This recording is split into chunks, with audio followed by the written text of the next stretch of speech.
Welcome to the Edit Room with Maria Marauder, a channel dedicated to video editing for beginners. Today we're going to learn how to make image reflections in Final Cut Pro. Let's dive in. Step 1. Import your videos. You can either start with your background or the image you want to get a reflection from. In this case, I started with a background clip, which is an outdoor pool in a tropical island. Let's call it Clip 1. Then import Clip 2, which is a woman doing yoga. Note that Clip 2 is on a chroma green background, so it's easier to blend in the background. Let's trim Clip 2 to line with Clip 1. Step 2. Use keying effect to remove the green background of Clip 2. Of course, we don't want the yogi to float on the pool, so let's adjust its scale and position.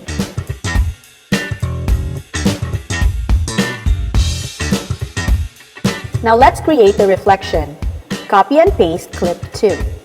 Step 4. With this copy of Clip 2 highlighted, go to the Distort shortcut tool found in the left-hand corner of the viewer. Clicking on Distort will give us points to easily skew the image. Step 5. Drag the top center point to create an upside-down image. Drag it to the angle you wish your reflection to have. Adjust the position.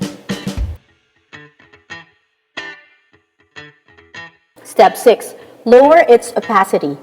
Now it's looking like a real reflection, but not quite yet.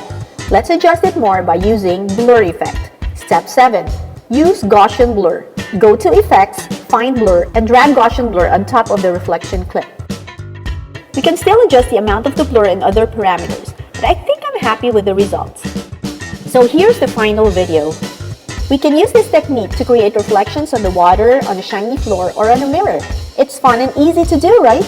I hope you learned something valuable today about creating reflections in Final Cut Pro. Please like and subscribe, send me your comments, and of course watch the other video tutorials in my channel.